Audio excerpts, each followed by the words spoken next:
시편 말씀을 금요 기도에서 저희가 함께 살피고 있습니다. 시편 2편 말씀은 시편 1편에 비해서 우리에게 그렇게 익숙한 말씀은 아닙니다. 그러나 이 본문의 말씀 중에 7절, 내가 여호와의 명령을 전하노라. 여호와께서 내게 이르시되 너는 내 아들이라. 오늘 내가 너를 낳았도다. 이 말씀은 시편 2편 말씀 중에서 우리에게 그래도 좀 익숙한 말씀이죠. 이 말씀을 가지고 사도행전에 보면 바울이 복음을 전합니다. 사도행전 13장 말씀인데요. 곧 하나님이 예수를 일으키사 우리 자녀들에게 이 약속을 이루게 하셨다 함이라. 시편 둘째 편에 기록한 바와 같이 너는 내 아들이라. 오늘 너를 낳았다 하셨고, 예수님을 설명하시면서 복음으로 오신 예수님을 설명하면서 사도 바울은 사도행전에서 복음을 전할 때 이 예수님이 누구신가? 바로 시편 둘째 편에 오늘날 내가 너를 낳았다 말씀하신 그분이다, 이렇게 설명하고 계시죠. 구약에 예언된 메시아임을 우리에게 알려주는 본문이 바로 시편 2편에 오늘 우리가 읽었던 이 구절입니다. 시편은 전체적으로 총 내용상 구분으로 한 6가지로 구분이 되어집니다. 개인이 하나님 앞에 탄식하는 개인 탄식시가 있고요. 그리고 그 개인이 하나님께 감사하는 감사시가 있고, 이스라엘 그 민족이 하나님께 탄식하는 탄식시가 있고, 이스라엘 전체가 하나님께 감사하는 감사시가 있습니다. 그리고 하나님께 온전히 찬양을 올려드리는 찬양시, 그리고 오늘 우리가 살필 본문에 해당하는 제왕시, 왕을 세우신 것에 대한 제왕시라고 하거든요. 오늘 본문은 제왕시에 속하는 본문인데요. 시편 전체 중에 한 10편 정도가 이 제왕시에 들어간다고 보고 있습니다. 대체로 그들의 왕에 대한 이야기고, 그리고 왕이 어떤 그 직분이 어떤 의미가 있는지를 설명하는 본문이 이 제왕시에 해당합니다. 그래서 우리에게 이 본문을 읽을 때 별로 내 이야기 같지가 않아요. 그냥 말씀이니까 읽지. 이 말씀이 하나님께서 나에게 주시는 말씀이라고 쉽게 읽혀지지 않는 본문이 제왕시입니다. 다윗 왕은 이랬지, 우리가 보통 이렇게 읽고, 솔로몬 왕은 이랬지, 이렇게 읽지, 이것이 하나님 나에게 주시는 말씀이라고 읽혀지기가 좀 어려운 본문이 이런 제왕시입니다. 그런데 왜 하나님은 이 말씀을 우리에게 구원의 말씀으로, 생명의 말씀으로 주셨을까요? 제게 시편 2편 말씀을 묵상하면서 참 이 관점으로 말씀을 읽는데, 묵상하는데 참 많은 은혜가 되었습니다. 오늘 설교 제목을 복의 통로로 쓰임받게 하소서라고 정했습니다. 이것은 하나님께서 이스라엘의 왕을 세우신 이유, 그리고 이스라엘을 다른 민족들 중에서 택하신 이유와 동일합니다. 바로 복의 통로로 사용하시기 위함이죠. 오늘 시편 2편 말씀은 우리가 복의 통로가 되어야 된다고 말씀하고 있습니다. 시편 2편의 마지막 절 12절 말씀인데요. 우리 한 번 더 읽어보겠습니다. 이 말씀 12절 시작. 그의 아들에게 입맞추라. 그렇지 아니하면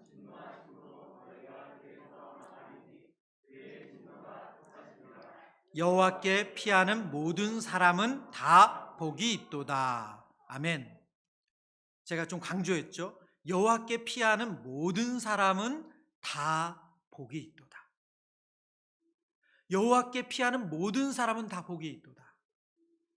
이 말씀을 통해서 하나님은 어떤 이야기를 하고 계신가요? 하나님은 모든 사람이 복을 받기를 원하신다는 거예요. 하나님께 피하는 모든 사람에게 하나님 복 주기를 원하십니다. 이 본문의 말씀, 이 구절인 시편 1편 복 있는 사람은로 시작하는 이 말씀과 연결됩니다. 하나님은 특정한 그룹만이 복 받기를 원하지 않으시고 모든 사람들이 복을 받기를 원하세요.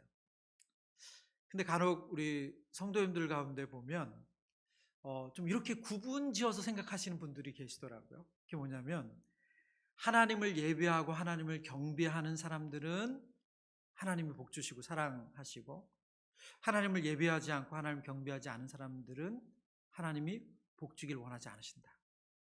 이렇게 구분해서 생각하시는 분들이 간혹 있습니다. 그러나 이것을 조금 더 근원적으로 생각해 보죠. 모든 사람들은 하나님의 형상대로 지으셨어요. 물론 하나님을 예비하지 않고 하나님을 경배하지 않고 하나님을 찬양하는 사람들도 찬양하지 않는 사람들도 있어요. 그러나 그 사람들도 하나님의 형상대로 지음받은 하나님의 백성들이에요. 그 사실을 본인이 알지 못하고 인정하지 못하고 자신이 주인 양 살아가지만 그들도 하나님이 만드신 하나님의 작품입니다.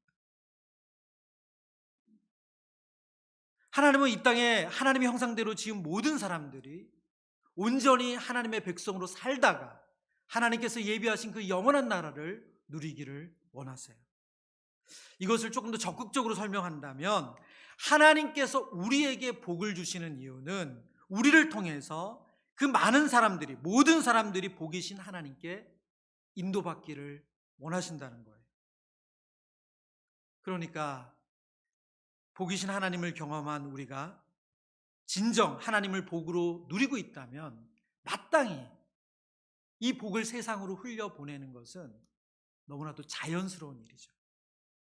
시편 2편의 이 말씀을 통해서 하나님은 우리가 어떻게 복으로 쓰임받기 원하는지 이것을 조금 더 자세히 살펴보길 원합니다.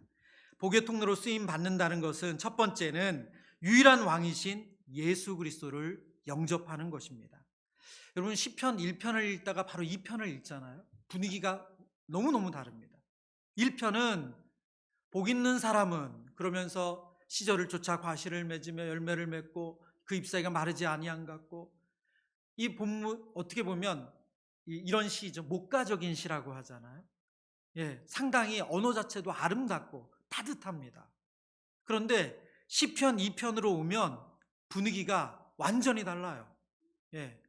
차가운 정도가 아니고요. 아주 무섭습니다. 볼까요? 우리가 오늘 읽었던 본문의 내용 1절부터 3절의 내용 제가 읽어드립니다. 어찌하여 이방 나라들이 분노하며 민족들이 헛된 일을 꾸미는가? 세상의 군왕들이 나서며 관원들이 서로 꾀하여 여호와와 그의 기름 부음 받은 자를 대적하며 우리가 그들의 맹 것을 끊고 그의 결박을 벗어버리자 하는도다. 지금 어떤 표현들을 쓰고 있습니까? 분노한다고 말합니다. 그리고 기름 부음 받은 자를 대적한다고 말하죠. 그리고 결박을 벗어버리자고 말해요. 지금 화가 나서 싸우는 얘기잖아요. 그렇죠? 하나님을 알지 못하는 이방 나라들이 분노하고 대적하고 하나님과의 관계를 끊어버리겠다. 나랑 아무 상관없다. 지금 이야기를 하고 있어요. 그런데 이것에 대한 하나님의 반응이 또 본문에 나와요. 4절, 5절, 9절을 제가 읽어드립니다. 하늘에 계신 이가 웃으시며 주께서 그들을 비웃으시리로다. 그때 분을 바라며 진노하사 그들을 놀라게 하여 이르시기를 내가 철장으로 그들을 깨뜨리며 질그릇같이 부수리라 하시도다.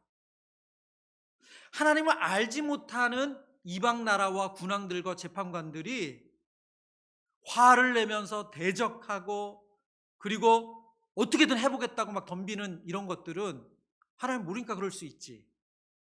우리가 그렇게 생각할 수 있는데 오늘 본문에 보면 하나님도 거의 비슷하게 지금 반응을 하시거든요. 하나님께서 조롱하세요. 비웃으세요.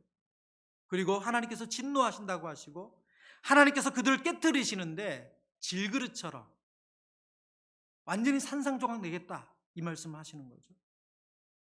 우리가 알고 있는 자비하시고 인자하신 하나님과는 전혀 다른 모습을 오늘 성경이 우리에게 보여주고 있습니다. 시편을 읽을 때 우리는 여기 이방 나라, 군왕, 그리고 관원들, 오늘 또 본문엔 재판관들이라고도 표현하기도 하는데 이런 사람들은 하나님을 알지 못하는 사람들이라고 우리는 벌써 카테고리를 너무 쉽게 매길 때가 있습니다. 그런데 본문을 자세히 묵상해 보면 이 이방 나라 군왕, 관원들은 바로 우리 자신을 가리켜요. 에베소서 2장을 볼까요? 이렇게 말씀하고 있죠. 그때 너희는 그리스도 밖에 있었고 이스라엘 나라 밖의 사람이라. 약속의 언약들에 대하여는 뭐라고요? 외인이요. 외인이요. 무슨 말이에요? 이방 나라 백성이라는 거예요. 이방의 왕들이라는 거예요. 세상에서 소망이 없고 누구도 없어요?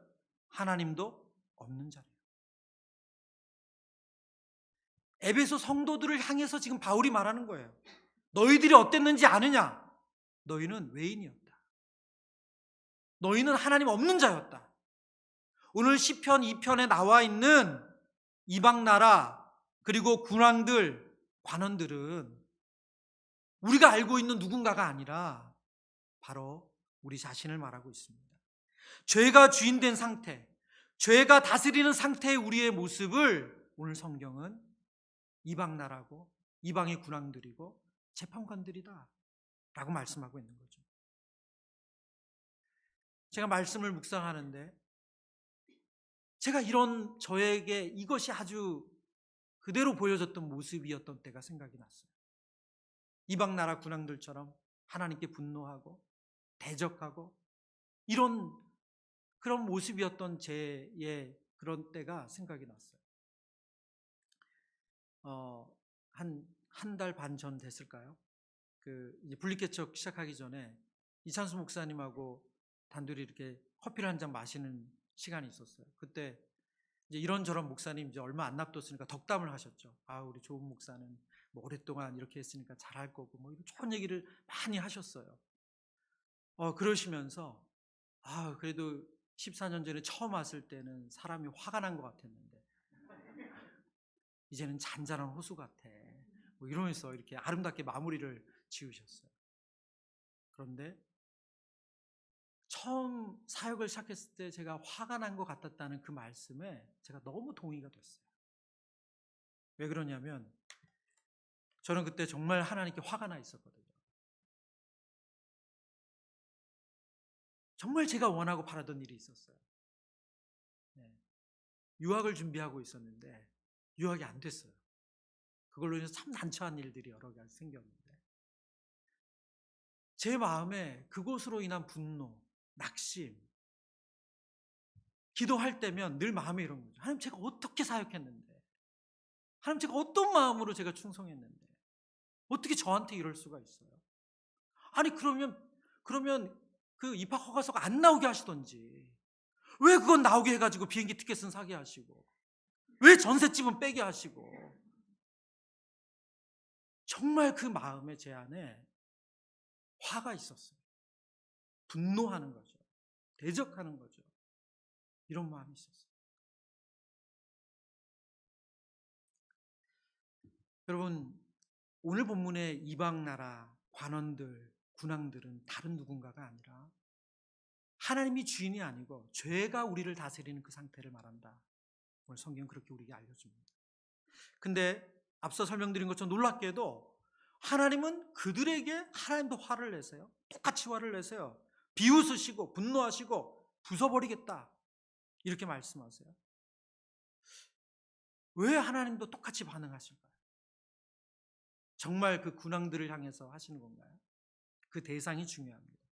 하나님이 비웃으시고 조롱하시고 부숴버리시기 원하시는 그 대상은 하나님을 믿지 않은 사람들이 아니라 바로 하나님 앞에 그 죄를 짓게 만드는 그 사단과 그 죄를 의미합니다.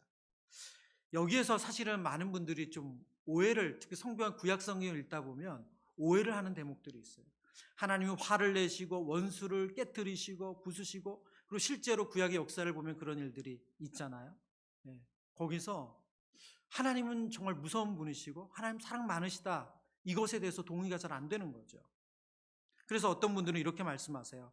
이스라엘 백성 외에 다른 민족들을 잔인하게 죽이는 성경의 내용들을 보면서 하나님 믿고 싶지 않다는 거예요. 그런 잔인한 하나님을 어떻게 믿냐 그렇게 말씀하시는 분들이 있어요. 그리고 구체적으로 어떻게 자기가 사랑하는 백성을 가나안 땅에 두기 위해서 거기에 잘 살고 있는 원주민들을 그렇게 잔인하게 죽일 수가 있냐, 쫓아낼 수가 있냐, 그런 하나님 믿을 수가 없다 이렇게 말씀하시는 분도 있어요. 여러분 우선 말씀을 대할 때 우리가 더 큰 전제가 있음을 알아야 됩니다. 그 전제는 뭘까요? 하나님 앞에 모든 인간은 심판의 대상이에요. 왜 그렇죠? 죄인이기 때문에 그렇습니다. 모든 인간이 심판을 받는 이유는 그 죄로 인해서 심판을 받는 것입니다. 창세기 15장 16절 말씀이죠. 내 자손은 4대 만에 이 땅으로 돌아오리니 이는 아모리 족속의 죄악이 아직 가득 차지 아니함이니라. 하나님께서 아브라함에게 예언적으로 말씀하시고 그리고 그 땅을 주시겠다 약속하시는 그 내용 중에 하나예요. 근데 뭐라고 말씀하시고 계시죠? 아모리 족속의 죄악을 말씀하세요. 가나안 땅에 사는 아모리 족속뿐만이 아니라 가나안 땅의 모든 족속들은 바로 죄가 가득한 사람들이었다는 거예요. 그러니까 이스라엘이 더 낫고 아모리 족속이 더 나빠서가 아니라는 거예요. 아모리 족속은 아모리 족속의 죄 때문에, 가나안 족속들은 가나안 족속의 그 악한 죄 때문에 하나님의 심판을 받는 거예요. 하나님이 사랑하신 그 누군가 때문에 죄 없는 아모리 족속, 가나안 족속들이 심판을 받았던 게 아니라는 거예요. 다시 본문으로 돌아와서 하나님께서 진노하시는 대상, 그 멸하시겠다고 하는 그 대상은 무엇이라고요? 바로 죄를 말씀하시는 거예요. 그리고 그 죄를 부추기는 사단입니다. 하나님께서 어떻게 그 죄에 대해서 진노하시고 그 어떻게 죄를 질그릇처럼 깨뜨리신다. 그리고 그 죄를 부추기는 사단을 깨뜨리시겠다. 그렇게 말씀하시죠. 요한일서 3장 8절 말씀입니다. 오늘 모든 내용 중에 가장 중요한 말씀이라고 할 수 있어요. 우리 같이 소리내서 읽어보죠. 시작.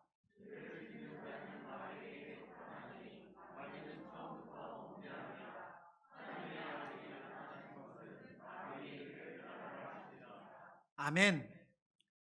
여러분 이 말씀 다시 한번 볼까요? 죄를 짓는 자는 마귀에게 속했대요. 마귀는 처음부터 범죄한대요.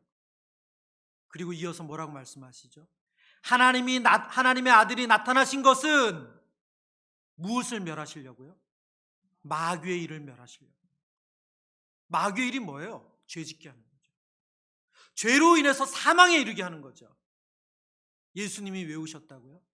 이 죄로 인해서 우리에게 주어진 그 사망을 질그릇처럼 깨트리기 위해서 예수님이 오셨어요.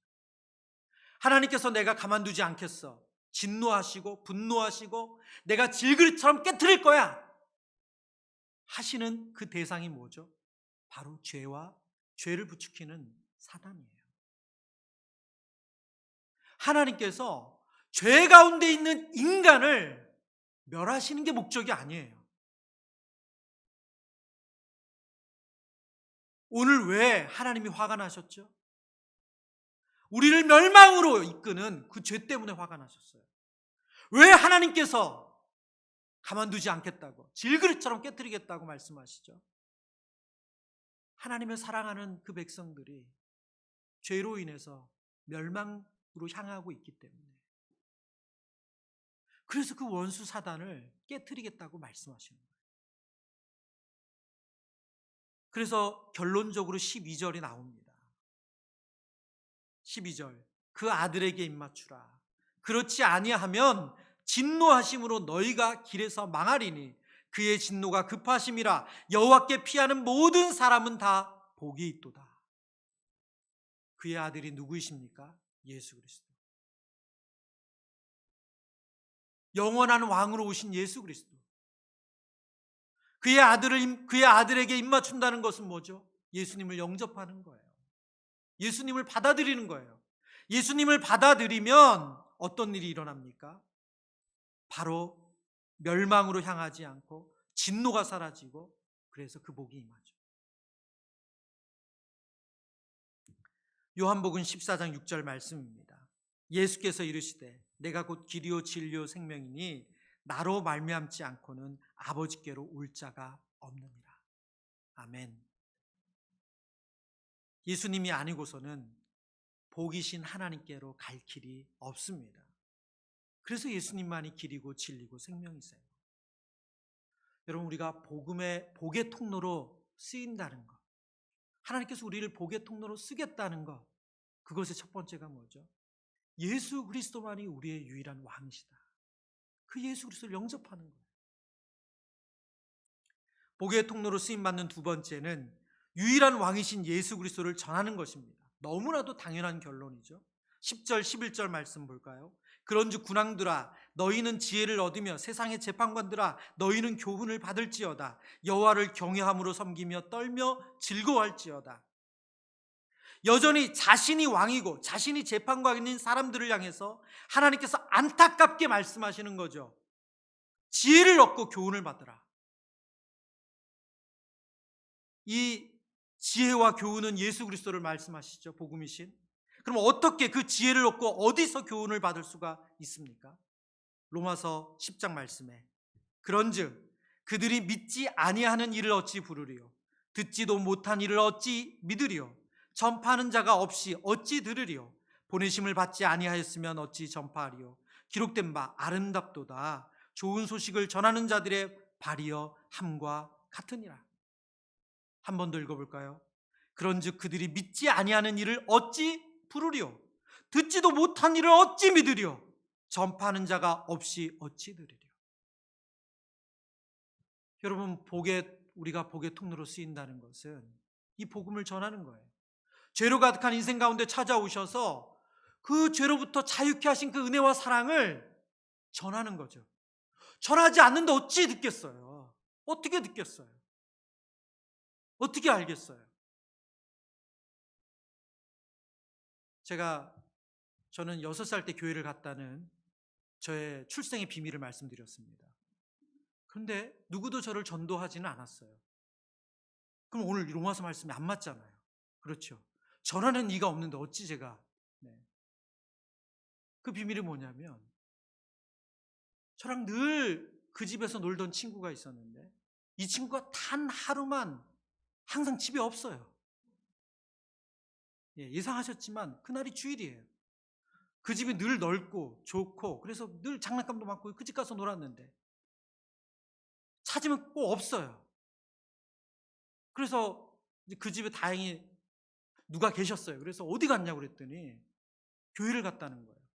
다행히 제가 살던 그 시골 동네 교회는 단 하나밖에 없었어요. 그래서 저는 제 발로 그 교회를 찾아갔습니다. 그러면 여러분, 저에게 복음을 전한 사람이 없는 겁니까? 저에게 복음을 전해준 분이 없는 거예요. 오늘 뒤에서 살필 내용인데 여러분, 그 어린 친구가 그 가족이 늘 믿음 안에서 예배드리는 본을 보임으로 하나님을 찾는 그 본을 보임으로 그 샘플을 보여줌으로 저에게 복음이 전해진 거죠. 물론 그 뒤에 숨어있는 더 놀라운 스토리가 있지만 그거는 나중에. 여러분, 복의 통로로 사용된 이삭의 스토리가 우리를 그것을 더욱더 분명히 보여주고 있습니다. 창세기 26장 말씀인데요. 그들이 이르되 여호와께서 너와 함께 계심을 우리가 분명히 뭐했다고요?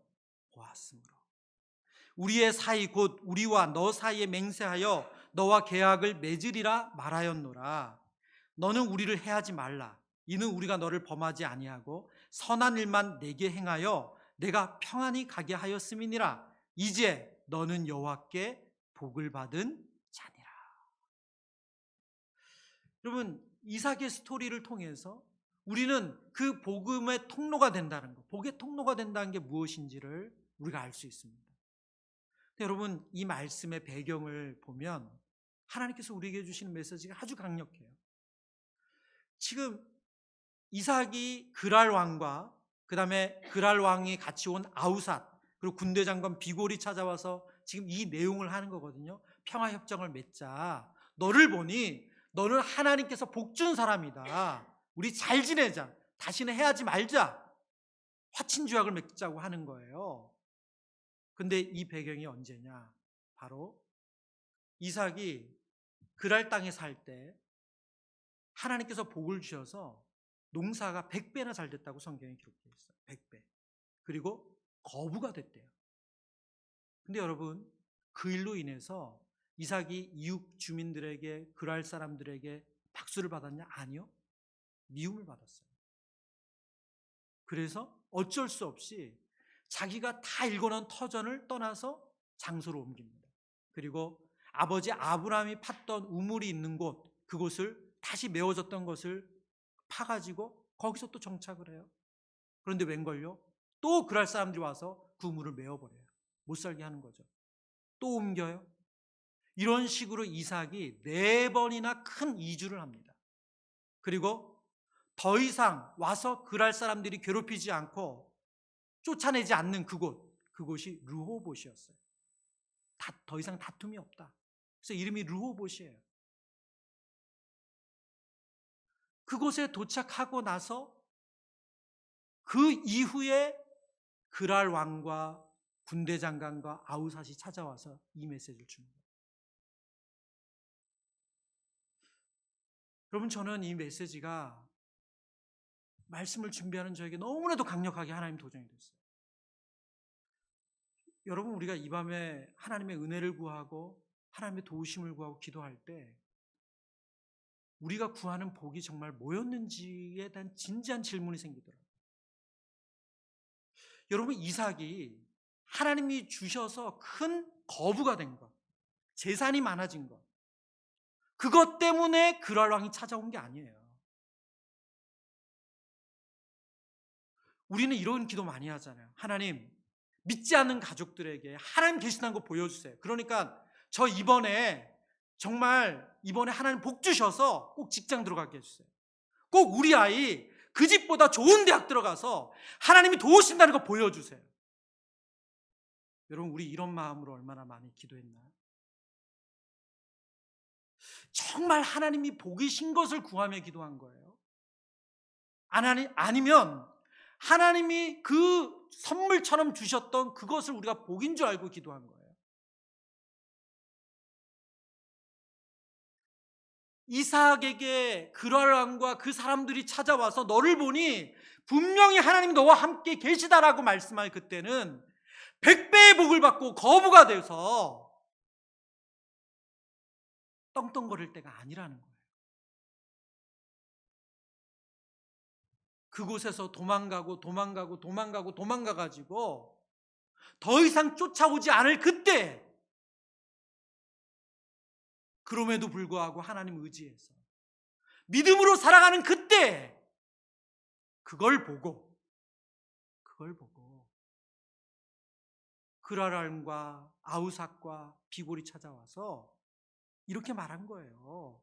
우리가 분명히 보았으므로. 뭘 보았다고요? 여호와께서 너와 함께 계심을 우리가 분명히 보았으므로. 오늘 이 밤에 우리가 어떤 복을 하나님께 구해야 될까요? 하나님, 그 집보다는 우리 애가 잘 돼야지 하나님 계시다는 게 증명되잖아요. 여러분, 이건 복이 아니죠. 우리는 자꾸 그것으로 우리가 복음의 통로가 되고 복의 통로가 된다고 생각했어요. 근데 말씀은 우리에게 다르게 얘기하세요. 오늘의 결론입니다. 그 아들에게 입맞추라. 그 아들 대신 예수님을 영접하라. 그렇지 아니하면 진노하심으로 너희가 길에서 망하리니 그의 진노가 급하심이라. 여호와께 피하는 모든 사람은 다 복이 있도다. 복은 예수 그리스도밖에 없습니다. 여러분, 복은 예수 그리스도밖에 없습니다. 우리가 삶의 어떤 형편이든지 하나님의 약속을 떠나지 않고 복이신 예수님만 신뢰할 때, 그럴 왕이 찾아와서, 아우삿이 찾아와서, 비골이 찾아와서 말할 거예요. 하나님이 너와 함께 계심을 분명히 보았다. 여호와께서 복을 주시는 사람이다. 오늘 이 밤에 이 은혜를 구했으면 좋겠어요. 교회가 이곳에 존재하는 이유가 무엇입니까? 그 복이신 예수님을 믿어 우리가 먼저 기쁨을 누리고 우리가 먼저 평강을 누리고 그 기쁨과 평강을 흘려보내기 위해서 하나님께서 이곳에 교회를 세우신 줄 믿습니다.